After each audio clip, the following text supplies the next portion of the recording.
Queria convidar você a abrir a sua Bíblia comigo.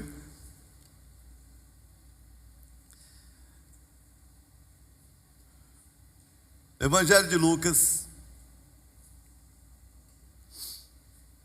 capítulo 7.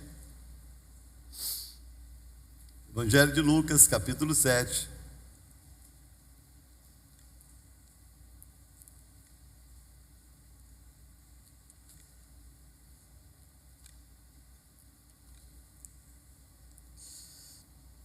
Nós vamos ler do versículo 11 ao versículo 17.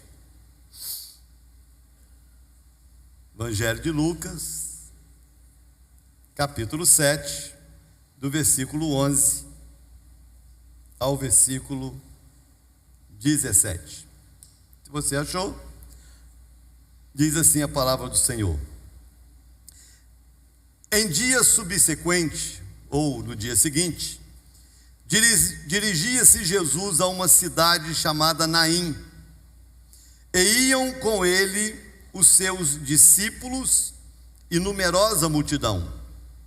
Como se aproximasse da porta da cidade, eis que saía o enterro do filho único de uma viúva, e grande multidão da cidade ia com ela.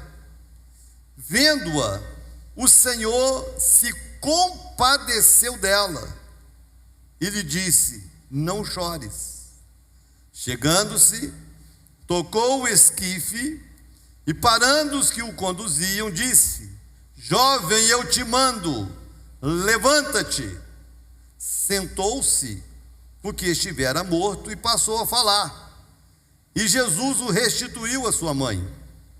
Todos ficaram possuídos de temor e glorificavam a Deus, dizendo: grande profeta se levantou entre nós, e Deus visitou o seu povo. Essa notícia a respeito dele divulgou-se por toda a Judéia e por toda a circunvizinhança. Até aí. Pai, eu quero te agradecer mais uma vez. Obrigado por essa noite, obrigado pela tua presença aqui, obrigado pela oportunidade de estarmos reunidos como igreja e podermos oferecer ao Senhor o nosso culto. E nesse momento poder parar para ouvir a tua voz, porque nós cremos que através da tua palavra o Senhor nos responde, o Senhor nos orienta, o Senhor nos dirige, o Senhor nos alimenta. Cremos, meu Deus, que através da tua palavra o Senhor nos consola, mas também nos exorta. Por isso abrimos o nosso coração, porque o Senhor conhece a necessidade que temos mais do que aquilo que queremos. Então nós te pedimos que o Senhor venha falar conosco segundo a necessidade que temos dentro de nós. É a oração que eu faço, por mim, por cada um dos meus irmãos, não só os que estão aqui, mas aqueles que em casa estão também acompanhando esse culto, em nome de Jesus. Quantos podem dizer amém? Amém. Muito bem.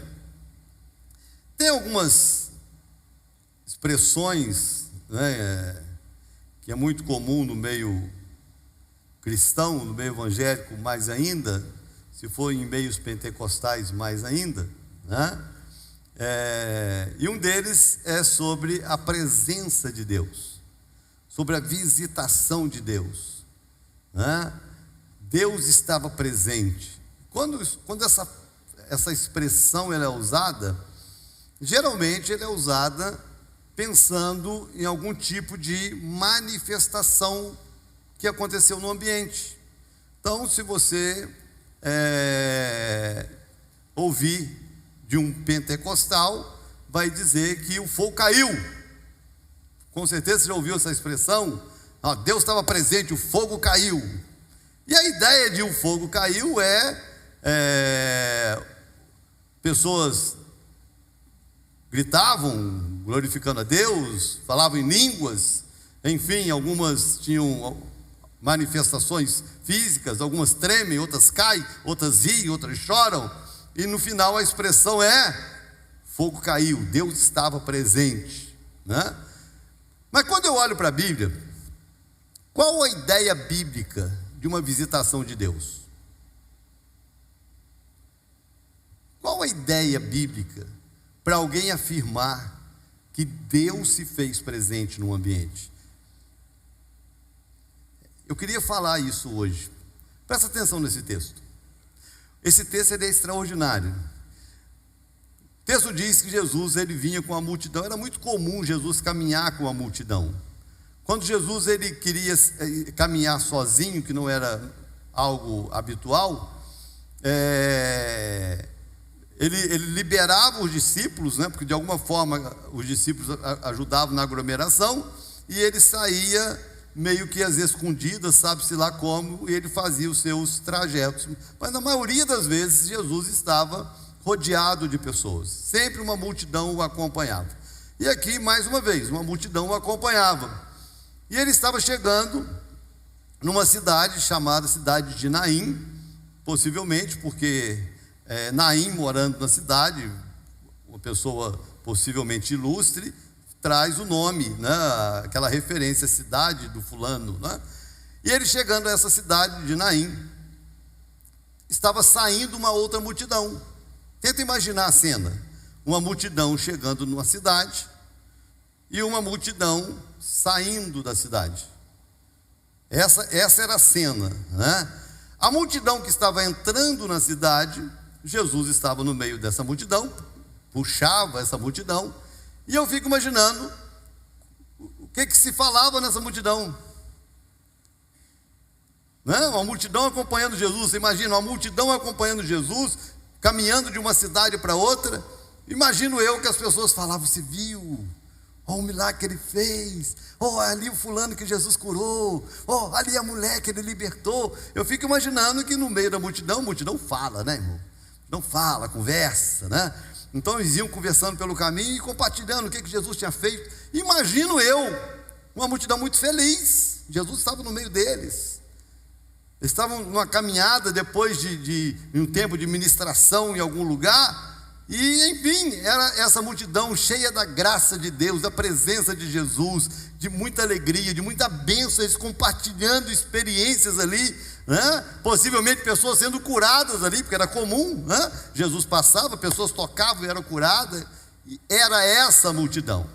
E a multidão que saía da cidade era uma multidão fúnebre, era um enterro, estavam indo para um sepultamento. Um sepultamento. Então essa multidão, a conversa era outra. Possivelmente eles estavam comentando: coitada da mãe, porque era um filho único de uma mulher viúva. Alguém com certeza se lembrando do pai do menino: poxa, ela já sofreu tanto com a perda do marido, ela já sofreu tanto, né, com a viuvez, e agora o único filho que ela tinha morre também. Então era a conversa, né, que é um ambiente. Tem gente que consegue brincar e rir em velório, mas era um ambiente de velório, não era um ambiente de alegria. E essas duas multidões, elas se encontram. E quando essas duas multidões se encontram, a expressão no final é: um grande profeta se levanta. Deus visitou o seu povo, porque Jesus chegou, parou aquele cortejo fúnebre, colocou a mão sobre o caixão. Jesus não era músico, tá bom, gente? Porque criaram essa ideia que Jesus era músico, porque ele tocou o esquife. Esquife não é um instrumento musical que Jesus tocou, não. O esquife era o caixão. Ele colocou a mão no caixão, ele tocou o caixão. Tem uns teólogos de fundo de quintal que pegam esses textos perdidos assim na Bíblia. Não, Jesus era músico, porque não, que a Bíblia diz que ele tocou o esquife, como se o esquife fosse um instrumento musical. O esquife era o caixão, que para o judeu, todo caixão, todo judeu é sepultado da mesma forma. Nós falamos sobre isso aqui quando o Silvio Santos faleceu. Não sei se você sabe, se você estava aqui, mas todo judeu ele é sepultado da mesma forma. Todos eles são sepultados enrolados num pano branco, simples, porque eles transmitem a seguinte mensagem: não importa o que você tenha tido em vida, na morte somos todos iguais. Então o Silvio Santos ele é sepultado da mesma forma que foi sepultado qualquer pessoa pobre de Israel, porque todos são iguais diante de Deus. Então essa era a mensagem. Então ia ali esse cortejo fúnebre, Jesus para, toca o esquife e dá uma ordem para aquele menino que estava morto ali dentro. Rapaz, jovem, levanta-te. Ele se senta, começa a falar, e ele devolve o menino vivo, o filho, para a viúva. E a declaração: Deus visitou o seu povo. Tem tantas verdades, irmãos, por trás desse texto, para que a gente entenda o que tem por trás de uma visitação divina. Porque nós cremos que Jesus está aqui, mas também nós temos a responsabilidade de transportar Jesus por onde a gente vai, porque nós representamos Jesus aonde a gente vai. Esse é o nosso papel. A Bíblia diz que nós somos o corpo. Igreja é o corpo de Cristo. Então a igreja representa Cristo. Então aonde a igreja está, Deus está, a presença dele está, mas também como indivíduos, porque ele disse: vós sois o sal da terra e a luz do mundo. Então também como indivíduos, aonde nós chegamos, nós também transportamos a presença de Deus. Então alguma coisa se espera disso. Existe uma expectativa por trás de uma visitação divina. Então eu não sou apenas um espectador que estou aqui aguardando Deus me visitar. Eu sou o responsável em levar Deus para quem não tem. E nisso aqui, o texto vai me ensinar algumas coisas que são sinais de uma visitação de Deus. Presta atenção nessa palavra. Quais são os sinais da visitação de Deus? Para você ficar atento, porque pode ser que não tenha replé, pode ser que não tenha manifestações de dons espirituais, pode ser que não tenha gritaria, pode ser que não tenha euforia, mas Deus está presente. Presta atenção. A Bíblia diz que uma certa vez o profeta Elias estava na caverna. Veio um terremoto e a Bíblia diz: Deus não está. Veio um fogo, Deus não está. Veio um vento forte, Deus não estava. De repente veio um vento suave e Deus estava no vento suave. Deus não se manifesta do jeito que a religião monta. Deus se manifesta do jeito que na soberania dele Ele quer se manifestar. Mas tem sinais bíblicos dessa manifestação. Presta atenção na Bíblia. Primeiro sinal da visitação de Deus é a manifestação da sua compaixão. A compaixão revela a presença de Deus. Olha o que o texto fala. E aconteceu que no dia seguinte ele foi à cidade de Naim, e encontrando lá essa situação, o texto diz que ele se comoveu, que ele teve compaixão daquela mulher. É lógico, gente, presta atenção, que havia algumas formas de se identificar uma pessoa. Quando você vê na Bíblia que uma viúva veio trazer uma oferta ao altar, ninguém disse: ela é uma viúva. Não tinha escrito na testa dela que ela era viúva. Ela se vestia como uma viúva. A viúva ela tinha uma roupa que a identificava como viúva.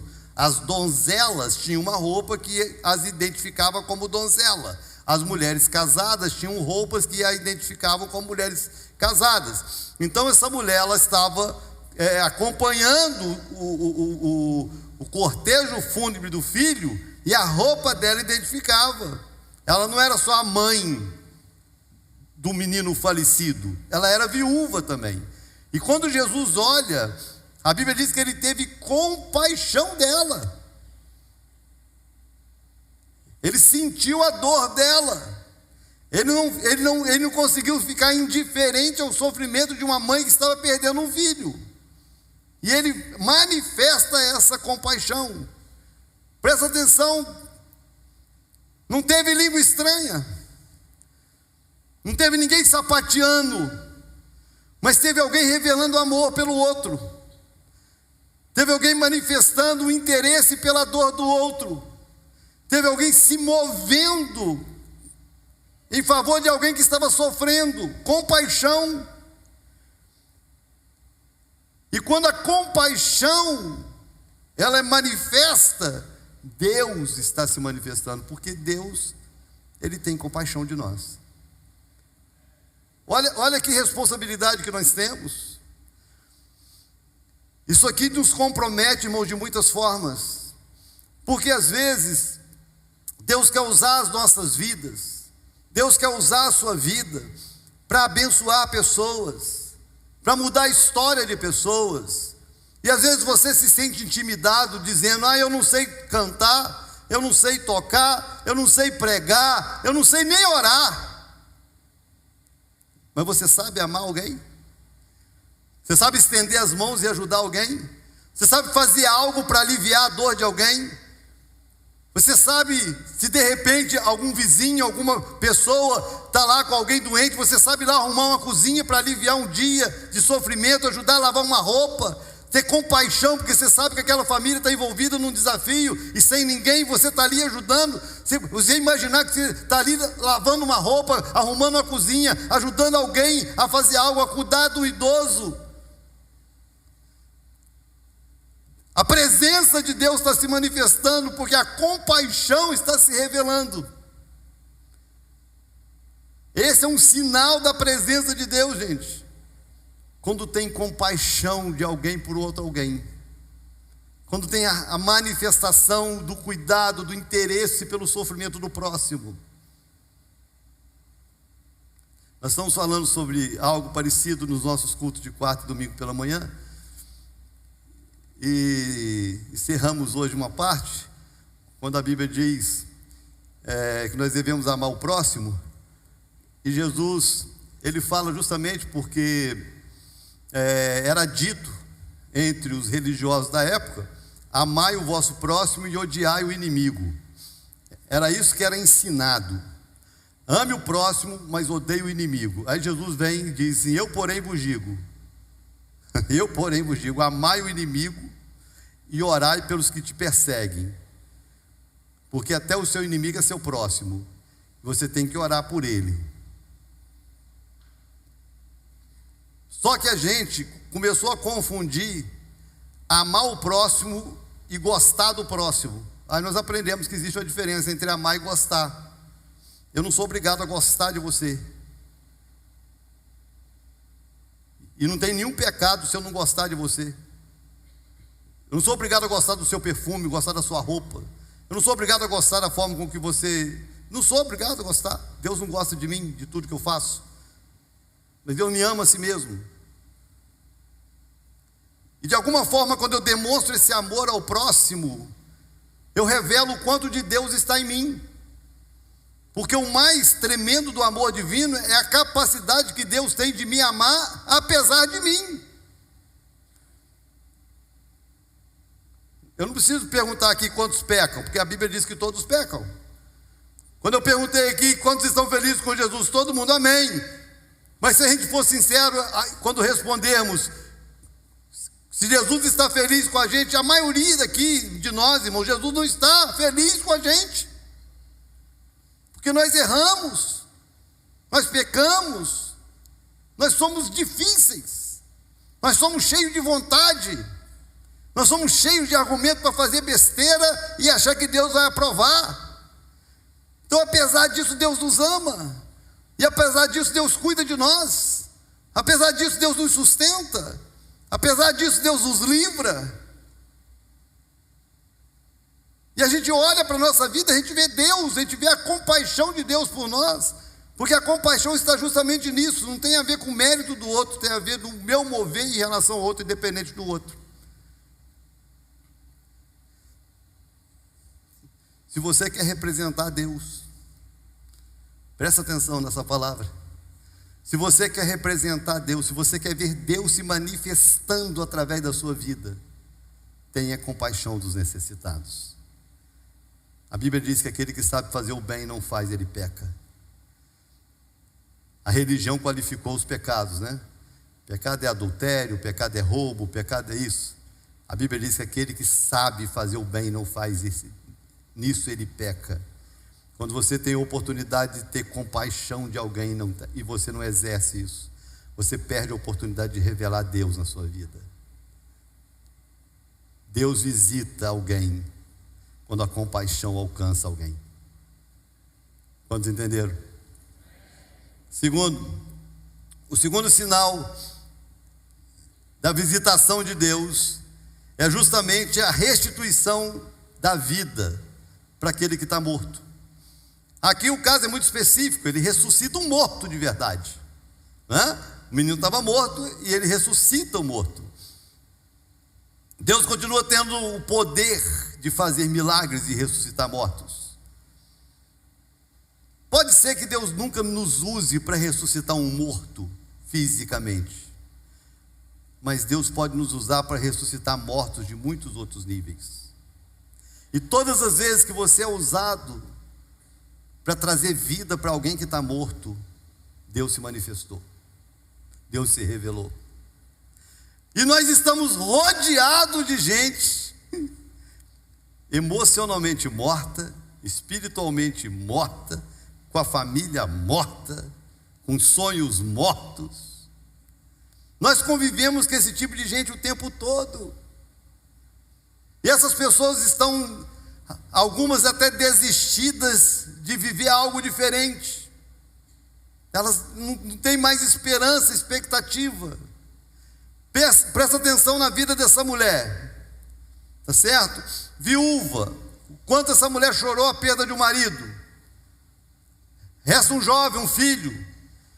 O filho, dentro da cultura judaica, era responsável em cuidar da sua mãe, porque as mulheres não podiam trabalhar. Esse menino ia sustentar a mãe, e o menino morre. Você imagina o choro dessa mulher, imagina o drama dessa mulher.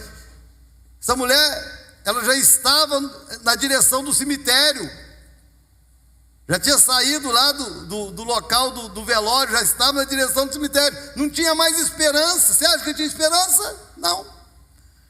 Você acha que tinha expectativa? Não.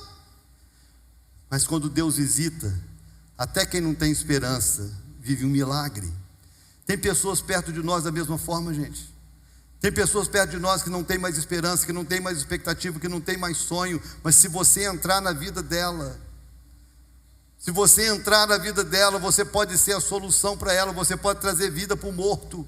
Você, com uma palavra, você pode mudar a história de alguém.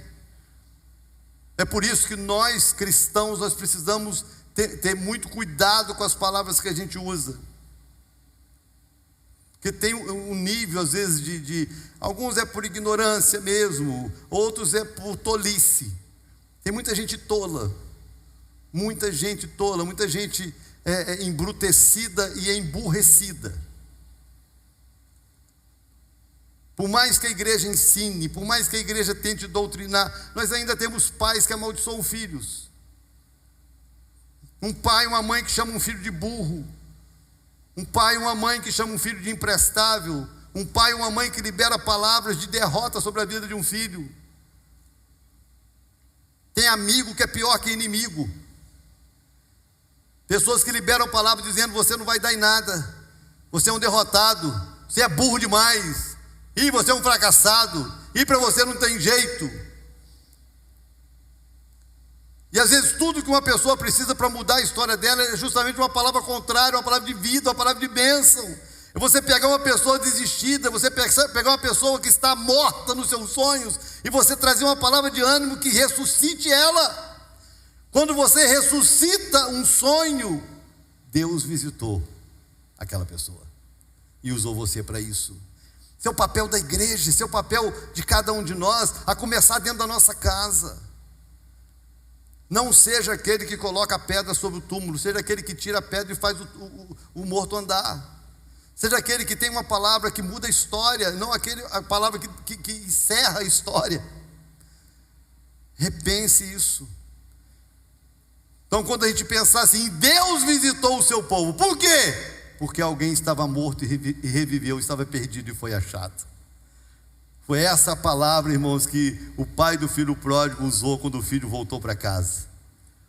Vamos fazer uma festa aqui, por quê? Porque esse menino aí estava morto e reviveu.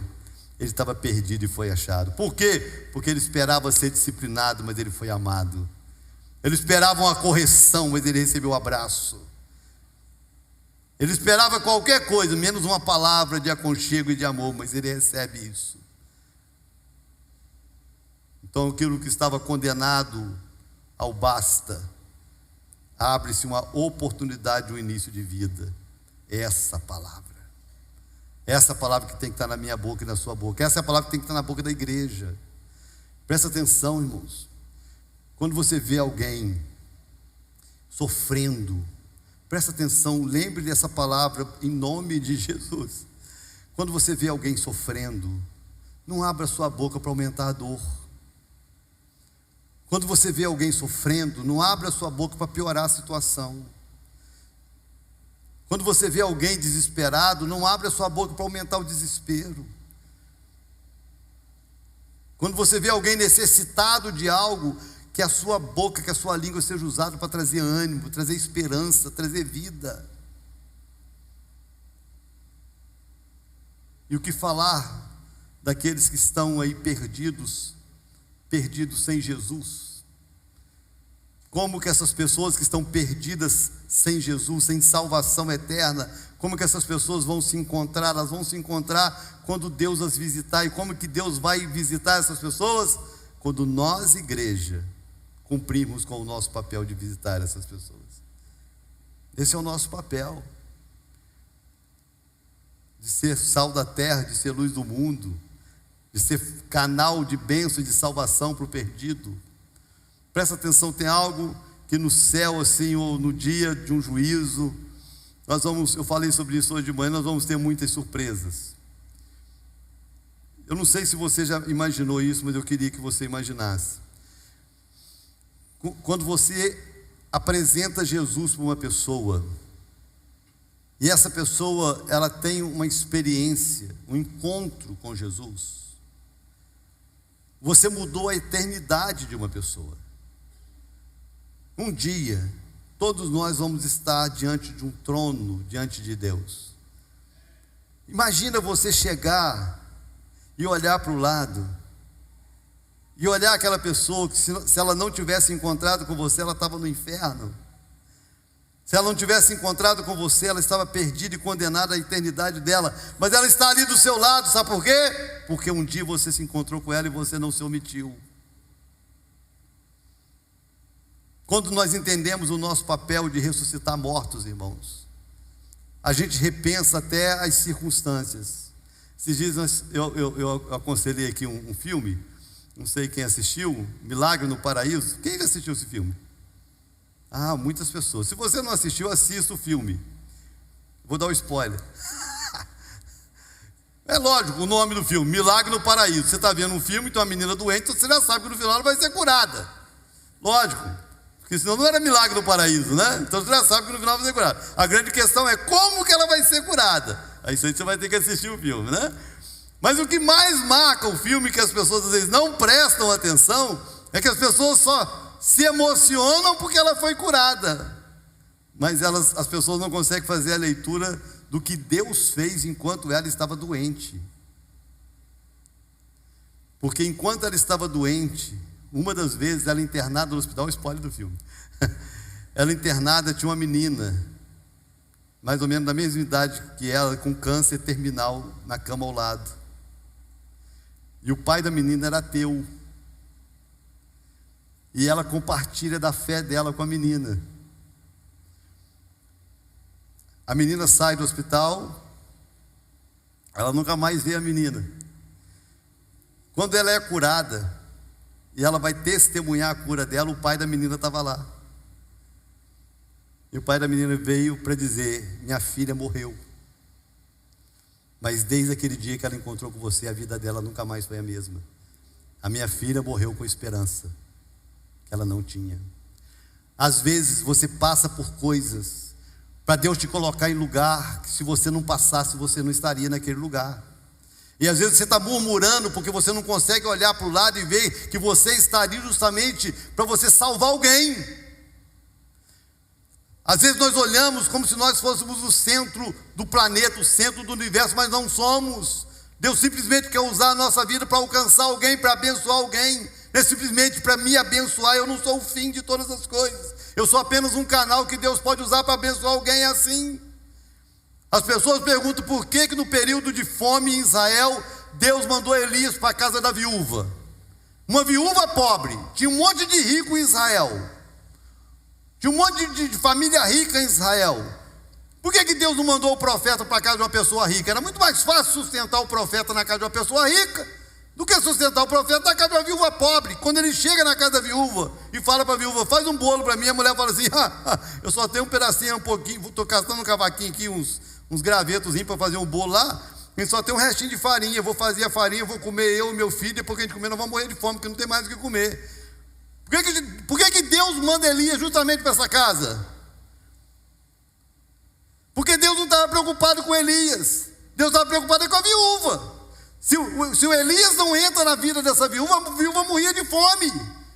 O Elias não ia morrer de fome, que Deus ia sustentar Elias de outra forma. Deus sustentou Elias até com corvo. Então às vezes a gente fica pensando que as pessoas se aproximam da gente, o que eu vou ganhar com isso? O que eu posso tirar dessa pessoa?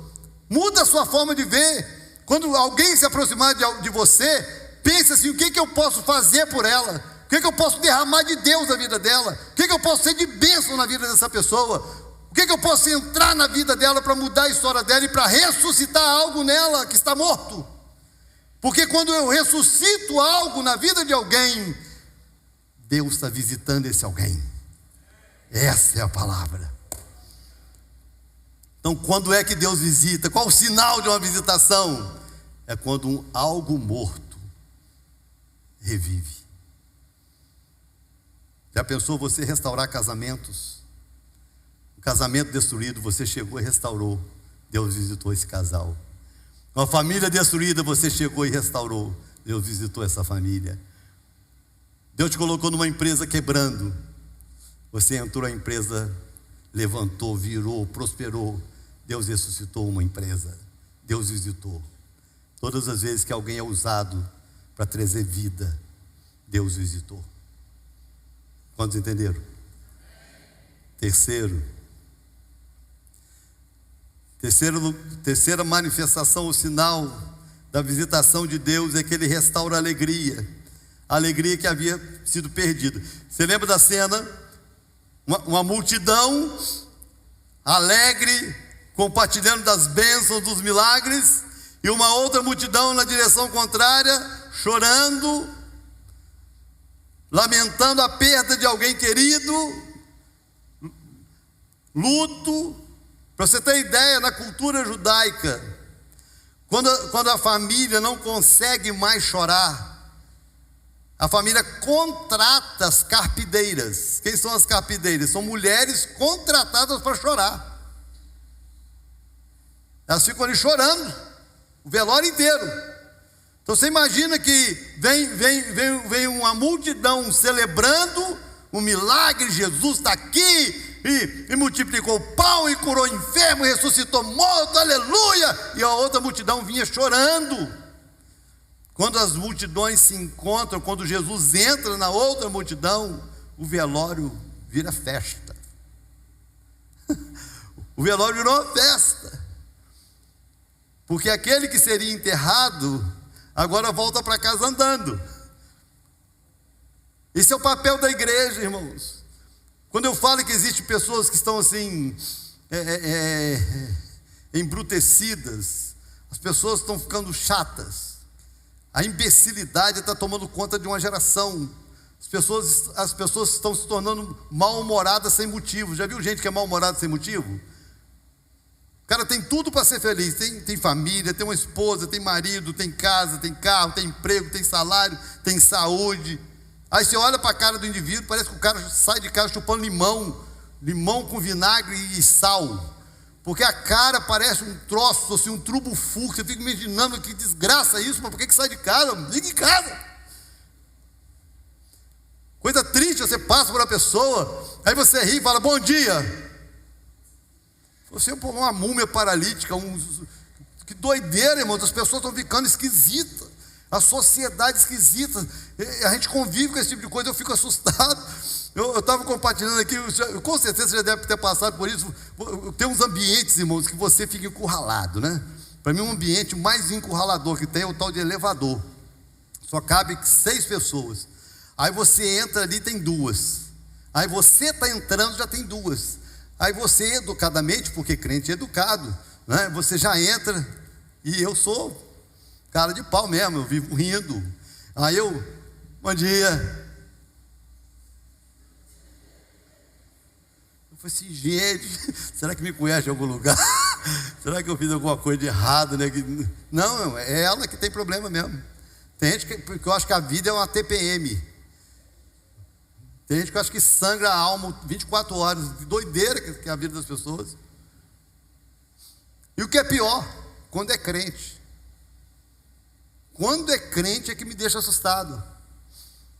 A pessoa dizendo, tem Jesus com essa cara? Ah, irmão, você me perdoa, né? Nós precisamos rever qual Jesus, qual Bíblia você está lendo, qual Deus você está crendo, irmão, porque com essa cara aí de chuchu de gaveta, não é possível, irmão, não é possível, irmãos.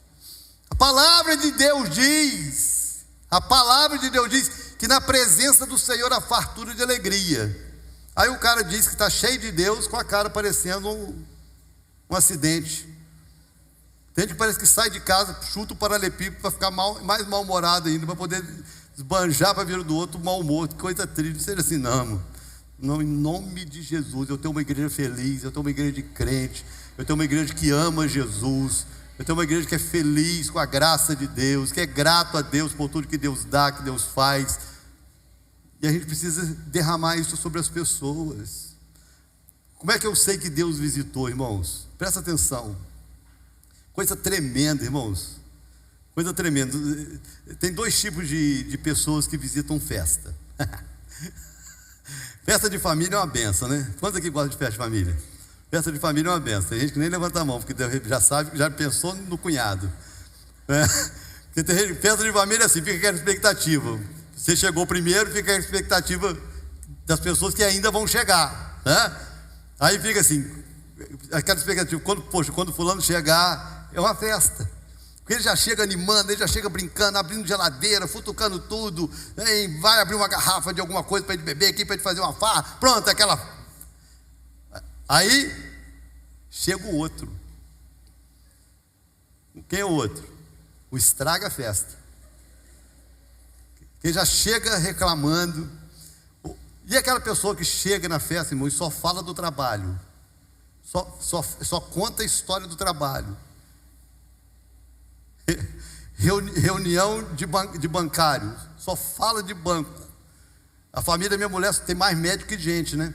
Aí faz reunião de família, tem 30 pessoas, 29 é médico e o outro sou eu. Aí fala da cirurgia, e fala da anestesia, e fala do outro que morreu, do outro que amputou a perna. Aí você fica ali assim, né? Então tem gente que chega na festa e que alegra a festa, que dá alegria. E dá alegria porque é crente, dá alegria porque ele revela Jesus, ele revela Deus na vida dele, a presença dele agrada, a companhia dele faz bem. A gente gosta de sentar na mesa para comer, a gente gosta de sair para passear, a presença é legal. Mas tem gente que você evita, porque estraga o ambiente. E Deus se revela, não é na vida de quem estraga o ambiente, Deus se revela na vida de quem alegra o ambiente, na vida de alguém que quando chega é capaz de transformar um velório num momento de alegria. Eu falei aqui que às vezes tem pessoas que conseguem até no velório brincar, e de fato, às vezes você vai num velório, é um momento ruim, você vai sepultar alguém, às vezes um amigo, uma pessoa querida, E tem duas formas até de você se comportar no velório. Uma é você chorar junto ali, que às vezes é o momento de chorar mesmo, mas outra é você trazer à memória coisas boas, para de alguma forma aliviar o próprio sofrimento da perda. Mas tem gente que consegue piorar o que está ruim. A pergunta é: quando é que eu sei que Deus está presente, irmãos? Eu sei que Deus está presente quando a tristeza é transformada em alegria. Quando o ambiente triste, ele se alegra porque alguém alegre chegou. E esse alguém alegre chegou com Deus na vida dele. É um sinal da visitação de Deus. É alegria no ambiente. Tem alguém feliz aí? Porque se você não está, Deus está longe, porque Deus está feliz. Quarto sinal. O quarto sinal da visitação de Deus é que o temor toma conta do coração, possui todos que estão presentes. É o que o texto diz, verso 16, diz que e de todos se apoderou o temor e glorificavam a Deus. Presta atenção, gente. Tem algumas coisas que eu tenho, são coisas minhas, pessoais. Fiz, né, agora 37 anos que eu me converti. E desde que eu me converti, eu me relaciono com um Deus que é santo, um Deus que é Senhor de todas as coisas, que é soberano, que é Pai, sim, mas não é meu amiguinho de escola, é Pai. Como eu fui criado num ambiente familiar muito saudável, eu aprendi desde cedo que pai é senhor, que mãe é senhora, que mais velho é senhor, que a autoridade é senhor. Então, quando eu conheci Jesus, eu não tive nenhuma dificuldade de me relacionar com Deus no mesmo nível de respeito. Eu não sei chamar Deus de você. Eu não consigo orar a Deus e falar: não, Deus, porque você é o seu vizinho, você é seu amiguinho da escola. Deus é Senhor, Deus não é você, Deus é Senhor. Eu tenho muita dificuldade. Aqui na igreja nós não cantamos, não entra nos louvores da igreja nenhuma música, nenhum louvor que chame Deus de você. Nós tiramos isso porque isso é inaceitável. Ele é Senhor, o nome dele é Senhor. Só que de alguma forma essa cultura paganizada entrou no cristianismo e começaram a banalizar o relacionamento com o Senhor, com Deus. Então as pessoas, em nome de uma intimidade, começaram: não, Deus é meu paizinho, porque Jesus chamou ele de Abba Pai. Sim, Abba Pai, Senhor, não é seu amiguinho. Porque as pessoas começaram a se relacionar com Deus e perderam a essência dessa relação. E a essência da relação com Deus é o temor. O temor do Senhor é o princípio da sabedoria. Não temer a Deus é uma ignorância. Então, o ambiente que Deus se revela, o temor toma conta. Ninguém brinca com as coisas de Deus. A gente se alegra, mas a gente não brinca com as coisas de Deus. A gente se derrama, mas a gente não brinca com as coisas de Deus. Não tomarás o nome do Senhor teu Deus em vão. Se você contar para mim piada que usa dons espirituais, eu não vou rir. Se você contar para mim piadas que usam o nome de Deus e de Jesus, eu não vou rir para você. Você vai ver na minha cara a cara de reprovação, porque eu não compactuo com nada que diz respeito ao Deus que eu sirvo. Ele é Senhor. E uma das provas de que Deus se faz presente na vida de alguém, uma das provas de que Deus se faz presente num ambiente, é que esse ambiente as pessoas temem a Deus, as pessoas respeitam a Deus. A nossa cultura é uma cultura desrespeitosa, né? A nossa cultura é desrespeitosa e ela está piorando. Está piorando. Como eu falei aqui, eu fui criado, eu tinha com toda a liberdade de deitar no colo da minha mãe, mas sempre chamei de senhora. Minha mãe é baixinha, de 1,52 m, era senhora, sempre foi senhora. Mãe, chamasse: Luciano, o quê? O quê? O quê, irmão? O quê era uma varada certa. Era senhora. Luciano, senhora mãe. Senhor pai. Era assim que se respondia uma pessoa mais velha. Então hoje você vê um pirralho chamando Deus, chamando o pai, quem quer que seja de você, não, porque você. Eu fico olhando, tá bom, que coisa linda, né? Aí vai se relacionar com Deus, começa a achar que Deus é um amiguinho dele, começa: Deus, porque você é lindo, você. Lindo, deixa. A gente precisa rever, porque todas as vezes que Deus se manifesta, o temor toma conta de quem está na presença dele. A Bíblia diz, irmãos, que quando os serafins, quando os anjos, quando os seres angelicais, eles rodeiam o trono de Deus, a visão de Isaías diz que ele viu os anjos que tinham 6 asas, 2 os mantinham voando, 2 cobriam seus pés, 2 cobriam a face, e eles só cantavam santo, porque eles temiam a santidade de Deus. Se você perdeu o temor, você perdeu a presença. Presta atenção nisso. Se você perdeu o temor a Deus, você perdeu a presença. Quando se perde o temor, se faz coisas que na presença não se faz. Se fala coisas que na presença não se fala. Se olha para lugares que na presença não se olha. Quando se perde o temor, perde-se a presença.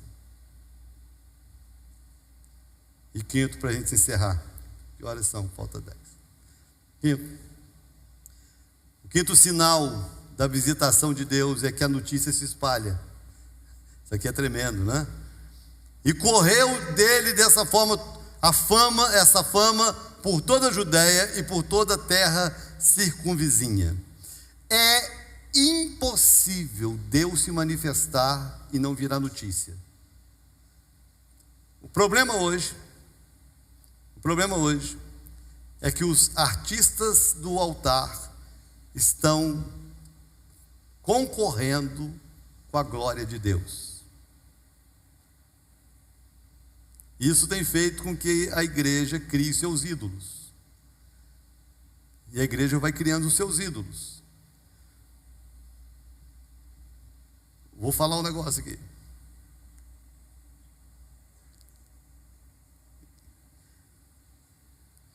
Irmãos, tietagem com artista gospel é idolatria.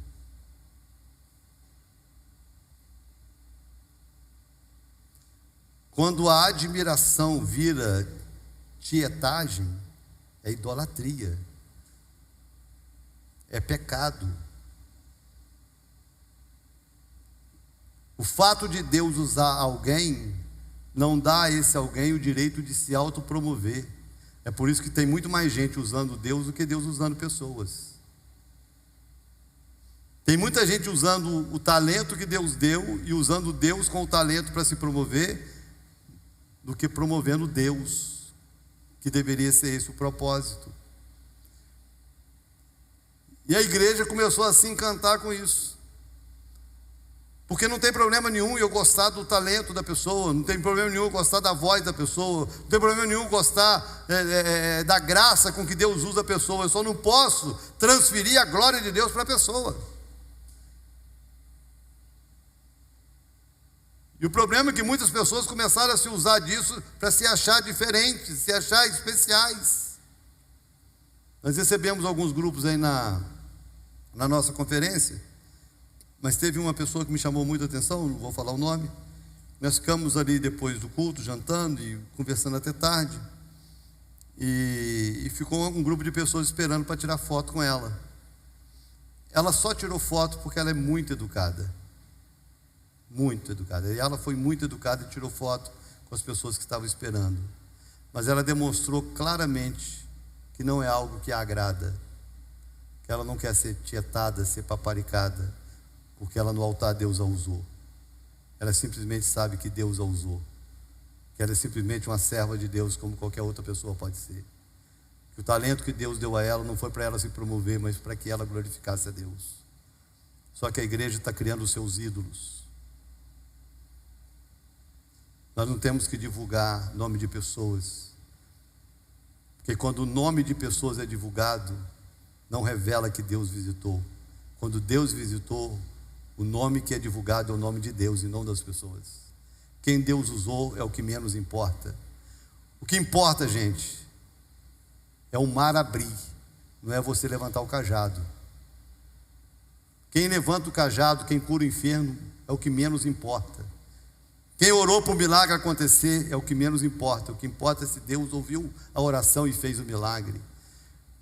Se a notícia que se espalha não glorifica a Deus, não foi Deus que fez. Ou se foi Deus que fez, o propósito foi perdido. Porque o propósito será sempre glorificar o nome dele e não o nome de ninguém. Não é para glorificar o nome de igreja. Não, porque a igreja tal, porque virou hoje uma concorrência, né? O meio gospel está tão corrupto como o meio político. Pastores que se vendem, pastores concorrendo com os outros, pastores disputando ovelhas. Virou uma doideira o meio evangélico. Virou uma doideira. Aí se divulga. Não, porque a igreja tal está boa, porque está fazendo isso. Não, porque a igreja tal está assim. Mas você não ouve que Deus se manifestou lá, que Deus se revelou aqui, que Deus curou, que Deus fez, que Deus transformou. Se o nome de Deus não é levado, o que Deus fez perdeu o propósito. Quando Deus usar a sua vida, nós vamos começar a falar sobre isso quarta-feira. A Bíblia diz que a sua mão esquerda não saiba o que a direita fez. Não toque trombeta quando Deus te usar. Deixe que somente Deus seja glorificado. Deixe que a boa notícia se espalhe. E a boa notícia é que Deus fez algo de extraordinário. Essa é a boa notícia. A boa notícia não é que Deus usou você. A boa notícia é que Deus fez. Se foi através de você ou através de quem quer que seja, não importa. A boa notícia é que Deus fez. Alguém estava morto e reviveu. Alguém estava perdido e foi achado. Alguém estava sem esperança e foi ressuscitado. Deus fez. A minha oração é que Deus nos conscientize do nosso papel, da nossa responsabilidade. Que nós, ao sairmos daqui hoje à noite, muitos vão sair daqui, vão para uma pizzaria, vão para um restaurante, vão lanchar em algum lugar. Amanhã, quando você sair para a sua escola, para a faculdade ou para o seu trabalho, que você saia com essa palavra no coração dizendo: Deus hoje vai visitar a minha empresa. Deus hoje vai visitar a minha escola. Deus hoje vai visitar a minha família. Ah, Deus hoje vai mudar histórias. Porque eu estou chegando. E Deus está comigo. Esse é o nosso papel. Manifestar Deus aonde Deus nos plantar. Vamos ficar de pé para a gente orar. Essa é a notícia. Um grande profeta se levantou. Deus visitou o seu povo. Quantos creem que o Senhor está aqui? Amém.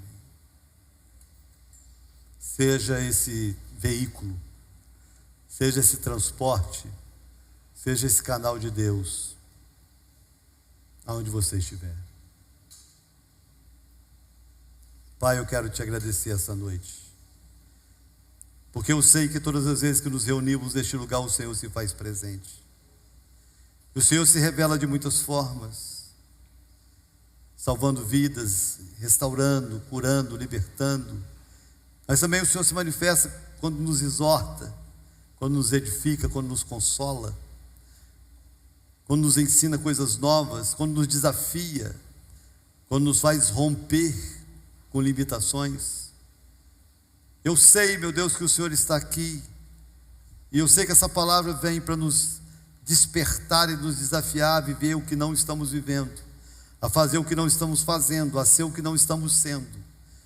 Eu oro, meu Deus, para que através de cada um de nós, o Senhor visite pessoas, o Senhor visite ambientes, o Senhor visite lugares, que através dessa igreja o Senhor visite essa cidade, que através de cada célula o Senhor visite famílias, ruas, bairros, que através de nós, meu Deus, o Senhor mude circunstâncias, transforme histórias, para quando nós chegarmos e quando nós sairmos, as pessoas digam: Deus esteve aqui, porque Deus usou alguém para isso. Eu oro por cada um de nós. Eu oro pelos nossos jovens e adolescentes. Eu oro pelos nossos profissionais que atendem pessoas e cuidam do próximo. Eu oro, meu Deus, por aqueles, meu Deus, que têm contatos diversos, em ambientes diversos. Aonde estivermos, com quem estivermos, que a nossa vida seja um instrumento, um canal nas tuas mãos. Essa é a oração que eu faço, para que possamos cumprir com o teu propósito nessa geração e sermos bênção na terra que o Senhor nos tem plantado, em nome de Jesus. Quantos podem dizer amém? Amém. Quantos querem ser uma bênção nas mãos de Deus? Amém. Seja uma bênção nas mãos de Deus.